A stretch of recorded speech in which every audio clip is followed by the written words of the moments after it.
कल क्या, जो लास्ट में जो है ना गाथाएं दो चार बहुत बढ़िया थी, वो लेता हूँ आज अपना। लास्ट में फिर वो बोध प्राप्त हो जाता है, तब वो क्या बोलता है, वो कुछ गाथाएं अपने ली थी। हम्म। तो वो कुछ उसमें से मुख्य गाथा मैं लेता हूँ, और फिर आज का समरे करते हैं, ध्यान करते हैं। तो आत्मसिद्धि शास्त्र में जो अभी तक जो समझा ना वो थोड़ा रिविजन भी हो जाएगा। और ये बहुत ही, इसमें तो पूरा डॉक्टरेट कर सकते हैं ऐसा सिद्धि शास्त्र। इवन मोदी जी ने एक बार बोला, वो उन्हें पढ़ चुके हैं ये सब, तो बोला आत्मसिद्धि शास्त्र में तो पीएचडी करनी चाहिए। ही अनाउंस्ड वंस। वैसे वैसा शास्त्र है। मोदी जी बोलो, महात्मा गांधी गुरु थे उनके। महात्मा गांधी उनसे सीखते थे, पूछते थे कि आप हम्म। बताओ क्या है। अपने सारे शंका समाधान करते थे श्रीमद राजचंद्र से।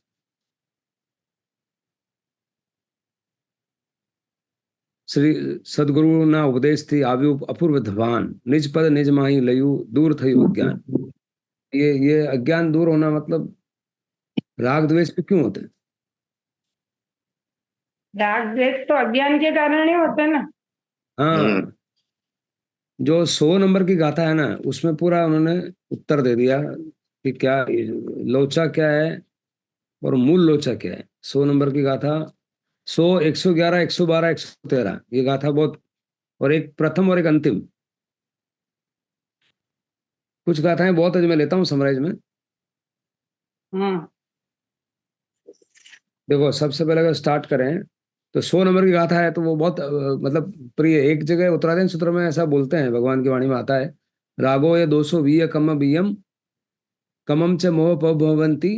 राग दोष, राग द्वेष, रागो ये 200 कम बियम, कर्म के बीज है। These are the seeds of karma, राग द्वेष। कमम च मोह भवंती, कर्म से मोह उत्पन्न होता है। फिर आगे बोला है कि कमम च जाई मरण से मूलम, कर्म जो है जन्म मरण का कारण है।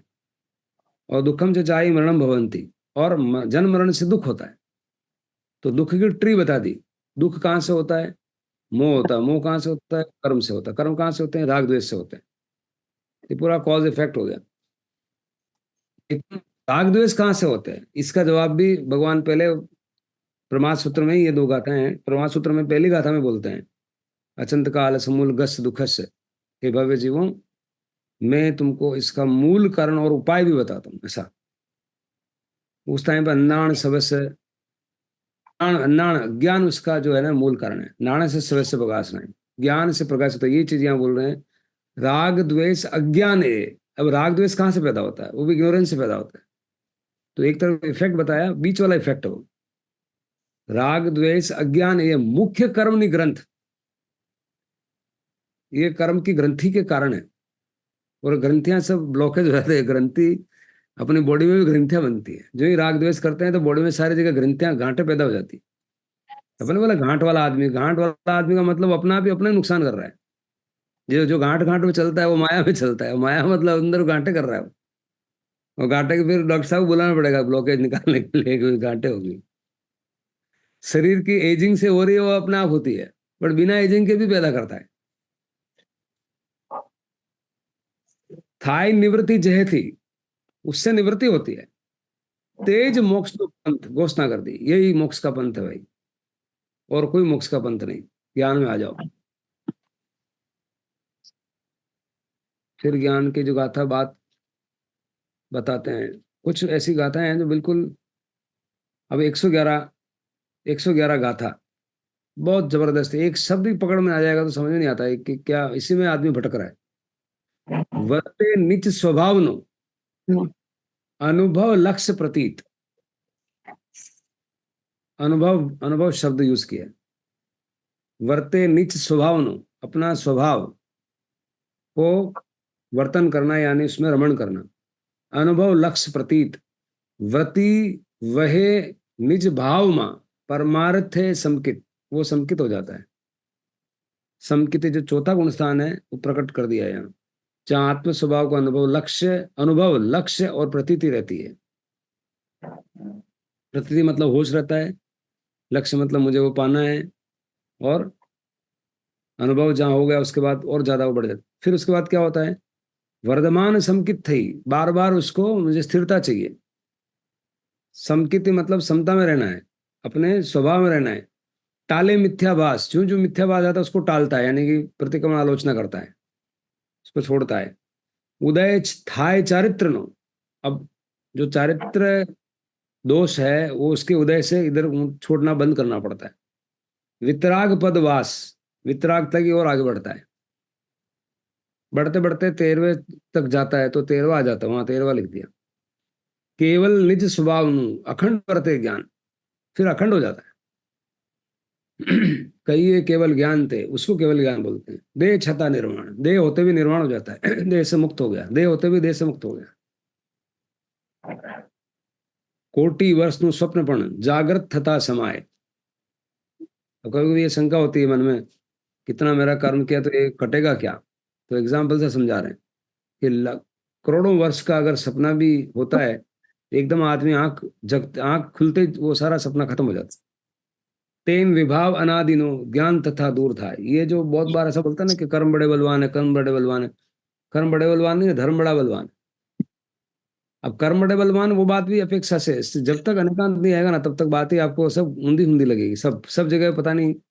इसलिए अनेकांत सबसे पहले भगवान ने अनेकांत अहिंसा अपरिग्रह ट्रिपल ए रेटिंग का धर्म है, उसमें सबसे पहले वर्ड अनेकांत दिया। सबसे पहले गौतम गणधर को त्रिपति बताई। जब तक वो नहीं समझ में आएगा वाणी में प्रवेश ही नहीं होगा। आपको हर बार ही कुछ ऊंधा सीधा लगेगा कि कभी ये बोल रहे हैं, कभी वो बोल रहे हैं, कभी ये बोल रहे हैं, कभी बोल रहे हैं, तो ऐसा लगेगा यार कंफ्यूज हो गए।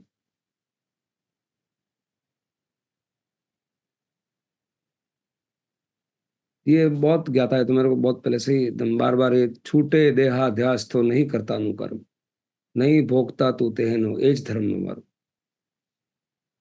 धर्म का मर्म ही यही है। देहाध्यास यानी कि जो मैं दे हूँ, ये आइडेंटिटी, ये मान, ये पहचान, मैं दे हूँ, उसको छोड़। ऐसी समझ रखना, छोड़ का मतलब अलग रख दम शरीर को नहीं, अलग समझ पैदा होनी चाहिए। जो जो समझ गहराएगी, जो जो आप वितराग की तरफ बढ़ोगे। एज धर्म थी मोक्ष छे।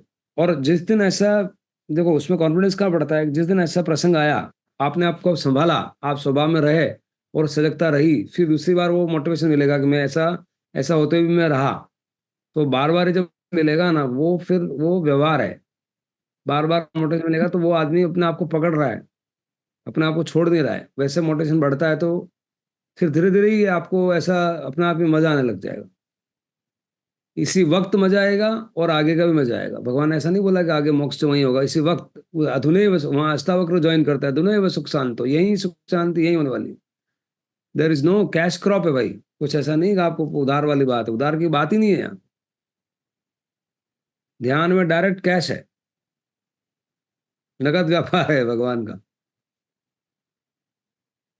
एज धर्म मोक्ष छे तू छो मोक्ष स्वरूप, यहाँ तो घोषणा कर दी। एज धर्म थी मोक्ष छे तू छो मोक्ष स्वरूप, तो खुद ही मोक्ष है। अनंत दर्शन ज्ञान नो अव्याबाद स्वरूप, खुद अनंत बांध की खान है भाई। तो एक एक बात में कितना विचार रखा लास्ट में।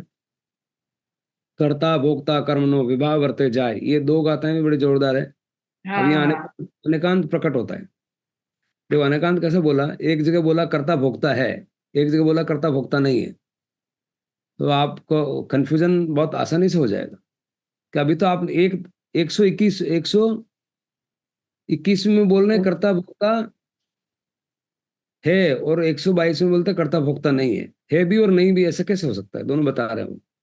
कर्ता भोक्ता कर्म नो विभाव वर्ते जाए। कर्म जो है, कर्म का मतलब कषाय, कषाय का जब आप विभाव में जाते हो तो कर्ता भोक्ता होगा आदमी। कर्ता भी होगा, मतलब मैंपना आएगा, और भोक्ता भी होगा। भोक्ता क्यों होगा, दुख और सुख सब होंगे। किसी ने कहना नहीं माना तो गुस्सा गुस्सा भी आएगा, सब आप उसको भुगतेंगे। फिर जो विवाह जाएंगे भुगतना पड़ेगा। वही वृत्ति निज भानमा। अगर कुछ काम चल रहा है, बाद में प्रसंग ऐसा आया और अपने स्वभाव को नहीं छोड़ा, आप उसको डील भी कर लोगे और कर्ता भोक्ता नहीं होगे। कहाँ करता था, अकर्ता हो जाता है। अब दूसरे अपेक्षा क्या बताई, अथवा, अब यहाँ और बता रहे और आ गया। अथवा निज परिणाम जे शुद्ध चेतना रूप। अब निज परिणाम शुद्ध चेतना रूप में आप जो कर्ता भोक्ता तेहनो, तुम उसका कर्ता भोक्ता है, किसका, उस अवस्था का, कौन सी अवस्था का? मात्र ज्ञाता दृष्टा की अवस्था का, मतलब ध्यान में, शुक्ल ध्यान में जाने का। शुक्ल ध्यान में जाने का कर्ता कौन है? मैं आप खुद, आत्मा। और उसका हाँ, मजा कौन ले रहा है? भोक्ता कौन है? आत्मा खुद, ही है, आत्मा आत्मा। ही। आत्मा। कर्ता भोक्ता तेहनो, उसका तू कर्ता भोक्ता है। निर्विकल्प स्वरूप, उस निर्विकल्प स्वरूप का तू कर्ता भोक्ता है, जहां सारे विकल्प खत्म हो जाते हैं, सारे ऑप्शंस खत्म हो जाते हैं और ऑप्टिमाइज्ड में आ जाता है। ऑप्शंस खत्म होकर के ऑप्टिमाइज हो जाता है आदमी। ऑप्टिमाइज का मतलब द बेस्ट, सर्वश्रेष्ठ। ऑप्टिमाइज का मतलब देखों से, आंखों से जांचा परछा देखा, फिर बाद में हमने तय किया, दैट इज ऑप्टिमाइज। ऑप्टिकल जो है ना, ऑप्टिकल आंख दर्शन है उसमें भी। ऑप्टिकल मतलब आपने पूरा देखा, गहराई से देखा, समझा भली भांति और फिर उसका चुनाव किया। ये निर्विकल्प स्वरूप। और यहाँ उपकार बताते, अहो अहो श्री सदगुरु करुणा सिंधु अपार। 2 बार अहो बोलते हैं सदगुरु का कि आप करुणा के सागर हैं। आप पामर प्रभु करियो अहो अहो उपकार। 2 बार उपकार बोला है कि आपने ऐसा उपकार किया। क्यों 2 बार मिलता है, 100 बार निकलता है, क्यों निकलता है? अनंत काल से ये चीज समझ में नहीं आई और अनंत काल तक जीव भ्रमण करता रहा। उसकी दृष्टि, मतलब ये तो अलभ्य अलभ्य है ना, अलभ्य है, नहीं समझ में आता है। सबसे बड़ी बात समझने का मूल कारण है अनेकांत, समझ में आता ही नहीं है आदमी को। और जिसको अनेकांत आ गया, यहाँ मैं एक आदमी को उद्धृत करना चाहता हूँ। एक बुक है, मंगवाना तुम, दी चॉइस, इलिया गोल्डराट। दी चॉइस करके बुक लिखी है और बहुत सारी बुक्स है उनकी। मतलब वो एक ऐसा आदमी लगा, उन्होंने जो भी किताब लिखी ना, उससे शायद 10 किताबें लिखी होगी। बहुत बार क्या होता है, एक एक किताब दूसरी किताब पढ़ो तो वो मजा कम हो जाता है। उसकी हर किताब में रस है। कोई भी किताब खोलेंगे कहीं से भी रस चालू हो जाता है, ऐसा है। ऐसा। और वो हमेशा मुझे लगता है कि उसके और भगवान महावीर को कोई सांठ गांठ थी। जो बिजनेस में बात बोलता है, वो ऐसी की ऐसी बातें बोलता है। मतलब आपको आश्चर्य होगा, सुखद आश्चर्य होगा। सुन सुन मुझे लगता है वो किताबें बिजनेस कम पढ़ता हूँ, अध्यात्म ज्यादा पढ़ता हूँ। वो अध्यात्म में मुझे ज्यादा दिखता है, बिजनेस कम दिखता है। एक एक सूत्र ऐसा है। उसका पहला सूत्र जैसे बोलता है ना कि लाइफ, कोई भी प्रॉब्लम है ना, तो मतलब एक ऐसी पॉइंट है जो बिल्कुल सिंपल है। तो इस तरह से वो रखता है कि जब वो प्रॉब्लम में आप लगते हो और एकदम बिल्कुल सिंपल जब सॉल्यूशन आ जाए ना, तो समझ लगे तो सही जगह आ गया। लोगों को क्या कॉम्प्लिकेटेड करने में मजा आती है, तो कॉम्प्लिकेटेड कुछ है ही नहीं, वैसे बोलता है। वो घोषणा करता है कि जीवन बहुत आसान है, बिजनेस बहुत आसान है। और ये हकीकत है, और उसको मैं अनुभव करता हूँ और अनुभव करवाता हूँ। इतना सिंपल बिजनेस है। बिजनेस करना भी बहुत आसान है, बता रहा हूँ। कुछ सूत्र आप पकड़ लो, बहुत आसान हो जाता है।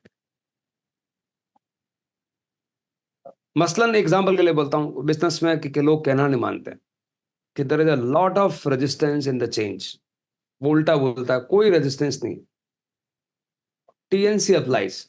बाकी टीएनसी के बिना तो ना अप्लाइज नहीं होगा तो नहीं होगा। रेजिस्टेंस क्यों होता है, उसका मूल कारण क्या है?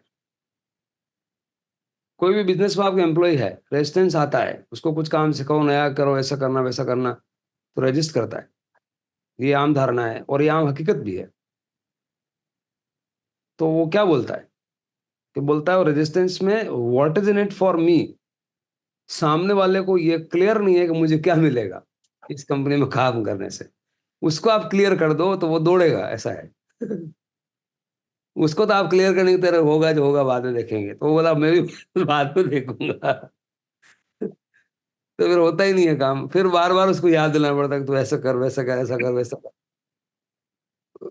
अगर आप उसको बता दो कि भाई तू ऐसा कंपनी ऐसा जाएगी, तेरे को ऐसा मिलेगा। अब मेरे कंपनी में मैंने बहुत आराम से, इसलिए तो मैं स्वाध्याय कर पा रहा हूँ, नहीं तो उधर जाके दौड़ना पड़ा। स्वाध्याय करने में उनको बोल दिया कि भाई तो तेरा तनख्वाह तू लिख। अब इससे बड़ा और क्या? कल्प वृक्ष किसको बोलते हैं? कल्प वृक्ष यही तो है, और क्या है? कल्प वृक्ष से थोड़े वो कल्प में वो बीज डाल रहे हैं, कौन सा कल्प वृक्ष पैदा होगा? कल्प वृक्ष, कल्प भगवान ने संकल्प विकल्प ये सब कल्प ही बताए। कल्प मतलब भाव, जो भाव क्या हो जाए वो कल्प वृक्ष है। अब वो आदमी अपनी तनख्वाह खुद लिखते हैं, तो कल्प वृक्ष नहीं हुआ तो क्या हुआ? कंपनी कल्पवृक्ष हो गई। लेकिन साधना है, उसके पीछे काम तो करना पड़ता है। फिर लिख दिया यार मेरा इतना हो जाए, काम नहीं करेगा, फिर मैं बार बार याद दिलाता हूँ, मैं उल्टा याद दिलाता हूँ, देख तूने ऐसा लिखा था, तू ये करेगा तो ये होएगा, ये नहीं करेगा तो कैसे होगा, तुम बता दे। तो समझ में आ जाता है कि नहीं, ये करते हैं, हमेशा प्रेरित रहते हैं, एक्साइटेड रहते हैं, काम रहते हैं। तो मतलब ये हर जगह आप, हर जगह बहुत सिंपल सोल्यूशन है। पूरा आप जीवन क्या है, पूरे जीवन को अगर सिंपल में क्या बताया, सिंपल में भगवान ने क्या बताया, कुछ नहीं, एक एक सूत्र पकड़ लो बस, ज्यादा सूत्र दिए ही नहीं। सब सूत्रों का मूल है अपने 18 बातें बोल रहे हैं। सच बोलना चाहिए, चोरी नहीं करनी चाहिए, परिग्रह नहीं करना चाहिए। ये सारे सूत्र के अंदर मूल सूत्र क्या दिया, ज्ञान मात्र हो जाओ बस। एक सूत्र पकड़ में आ गया तो पूरा life, not this life, the other life, every life is addressed. ठीक है, तो आत्मसिद्धि शास्त्र के सवाल लेंगे तो ध्यान करेंगे। मुख्य गाथाएं थोड़ी कुछ है, जो गाथाएं आप याद कर लेनी चाहिए मेरे हिसाब से। पहली और अंतिम 111, 12, 13, फिर कुछ 121, 129, बहुत ये कुछ गाथाएं ऐसी जो पूरा समरी बताती है। और आत्मसिद्धि शास्त्र समझने के बाद जो पहले बोला उसमें रिकन्फर्म करता है। और वास्तव में फिर अनेकांत, एक तरफ बोल रहे हैं कि कर्ता भोक्ता है, एक तरफ बोल रहे हैं कर्ता भोक्ता नहीं है। आई ऑल्सो स्ट्रगल्ड इनिशियली, जब 5-6 साल पहले जब इसको चिंतन मंथन करता था, बोला कर्ता भोक्ता है, ये आत्मसिद्धि शास्त्र लेके बैठा था, एक तरफ बोला कर्ता भोक्ता है, एक तरफ कर्ता भोक्ता नहीं है, क्या है भाई, किधर है, समझ में नहीं आता है अभी। लेकिन ये सदगुरु का उपकार है, अब सब समझ में आता है। कुछ भी बोलो, कहीं भी देखो, एक नहीं, सारे दूसरे जितने मत मतांतर है सब समझ में आ रहे हैं, और क्या बोलना चाह रहे हैं एकदम स्पष्ट हो जाते हैं। चाहे वो बुद्धिज्म हो, चाहे उपनिषद हो, चाहे वेद हो, बहुत स्पष्ट हो जाता है। और कहाँ मतलब अपने आप ही वो भी एक अहोभाव निकलता है कि कितनी कंप्लीट वाणी है। दूसरे सब उसके खंड लगते हैं, गलत विरोधाभास नहीं है, बट वो पूरा नहीं दिखता है। क्योंकि ये अब जैसे संवाद है, संवाद एक ऐसा शब्द है जो जीवन में सिंपल, आप just you have to learn only one thing, that how to communicate, how to dialogue. Dialogue हो गया तो आदमी का सारा जीवन सरल हो सकता है, डायलॉग नहीं किया तो उल्टा हो सकता है। और डायलॉग का मूल क्या है, संवाद का मूल क्या है, संवाद आएगा कहाँ से, उसका मूल नहीं क्लियर है। संवाद तो सब बोल सकते हैं, आप कुछ भी कम्युनिकेशन में सीखो मत, एक सूत्र सीख लो बस, अनेकांत, तो सारा संवाद सही हो गया, फिर संवाद गलत होता ही नहीं। अनेकांत सूत्र अगर आ गया तो उसका कम्युनिकेशन अपना आप सुधरेगा। बाकी दूसरी बातें हैं कम्युनिकेशन की, वो सारी 5% वजन रखती है। आपका पिच कैसा है, आपका वॉल्यूम कैसा है, ये सारी बातों का महत्व है। आपका फ्लो कैसा है, वो सबका महत्व है। लेस सेक जो हमने पढ़ा था ना, समझा, लेस सेक में सबका मतलब है। बट एक चीज है जो अगर वो निकल गई तो पैरेटो उसकी जान निकल गई, संवाद की। संवाद अगर कहीं कर रहे हो, आप बोल रहे हो, तो बोलने का कोई बोलेंगे मधुर भाषा कैसे बोलते हैं, संवाद अच्छा कैसे करना है, तो मैं आपसे पूछना चाहता हूँ। उनको सिर्फ एक सूत्र बताना है, 15 सूत्र बताऊंगा तो पागल हो जाएंगे। इवन भगवान के 35 अतिशय है, उसमें से एक ही अतिशय निकालना है। 35 अतिशय है अरिंत वाणी के, राइट, एक अतिशय निकालना, तो क्या अतिशय है, अनेक। निकांत के। वो निश्चयात्मक भाषा नहीं बोलते, वो हमेशा टीएनसी अप्लाइज भाषा बोलते हैं। पहले ये है तो ये है, और ये है तो ये है, पूर्ण भाषा, मतलब संपूर्ण बोलते हैं, अधूरा नहीं बोलते। संवाद के पर कमांड चाहिए तो एक बात को आप ध्यान रखो, आप हमेशा पूजित हो जाओगे अगर आप होलिस्टिक हो, आप अनेकांती हो, आप संपूर्ण हो। आप एक तरफ बोलोगे तो अप्रामाणिक होंगे, इमेच्योर्ड होंगे, लोगों को लाइक नहीं होएगा, बोला ये क्या है यार, छोड़ो, ऐसा हो जाएगा। सामने वाला का व्यू सामने पहले रखो, फिर अपना व्यू भी रखो, क्योंकि we should not be doormat. भगवान का मतलब है नहीं कि डोरमेट हो जाओ, डोरमेट नहीं बोल रहे हो। भगवान ने अनेकांत का मतलब नहीं बोला कि तुम सामने वाला जो बोल रहा है जो सब सही है, ऐसा भी नहीं है। पर आपको अपनी बात रखना आना चाहिए। तो उसकी सीक्वेंस है, पहले उसकी बात रखो ना। भले आप उस रख रहे हैं कि अपने को डर क्या लगता है, मैंने रख दिया, उसने बोल दिया, मैंने सुन लिया, उसने पहले बोल दिया तो मैं तो हार गया। ये भी कीड़ा है कहीं कहीं। उस कीड़े को निकाल देना भैया, ठीक है भाई आपका हो गया पूरा, ऐसा बोल के रुक के फिर बोले हाँ मैं रुक, नहीं तो वो जब बात बोल रहा है आपकी बात नहीं सुनेगा, आपकी बात पूरी हो गई, वहां कंफर्म करने का, रोकने का। ऐसे कुछ लोगों मैंने सुना है, वो ऐसा बीच में बोलते थे हो गई पूरी बात, बोला हो गई, अब मैं बोलूँ, हाँ बोलो, आज्ञा लेके बोलते। दीपक ये तेरे लिए बहुत जरूरी है। आज्ञा लेके बोलना उनको, हो गई आपकी बात, अब बोलूं, तो कहाँ समय जाने वाला, कहीं जाने वाला नहीं, वो रुकेगा, वो कहाँ रुकेगा। और वो रुकता नहीं है, फिर अपने इंटरेस्ट भी नहीं है। अगर उसको इंटरेस्ट इतना नहीं है तो फॉरगेट दिस यार, देन फॉरगेट। और क्या है। तो ये संवाद जो है ना, संवाद कहाँ से निकला, संवाद, विद से बना वाद। पहले विद, तो मूल में तो विद होना चाहिए। विद मतलब नॉलेज, वाद मतलब बोलना। एक विचार है, एक उच्चार है, और उच्चार है वैसा व्यवहार है। तो मन वचन काया का पूरा रिलेशन है। अल्टीमेटली इट इज द मन। और मन की तो भगवान आत्मन को ले जाके मन की मौत करा देते हैं, उसके अंदर आत्मन है। तो ये सीक्वेंस है, आत्मन, मन, फिर आपका उच्चार, वचन, फिर आपका वर्तन। तो आत्मन, मन, वचन, वर्तन, ऐसा हुआ। तो आप, लेकिन प्रकट क्या होता है, आत्मन दिखता नहीं, मन दिखता नहीं, दिखता तो वचन ही है। जय जिनेन्द्र। दिखता तो क्या दिखता है, वचन दिखता है। और वचन से ही आदमी समझ में आ जाता है कि क्या होगा, मतलब गोडाउन वहां है, वर्तन का गोडाउन ही वचन है।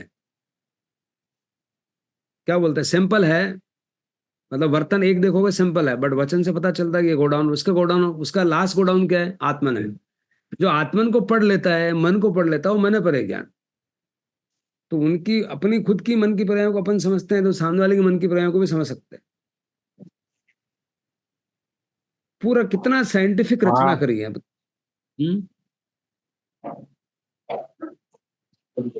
हम्म। पूरा साइंटिफिक रचना हुई है। बोलो।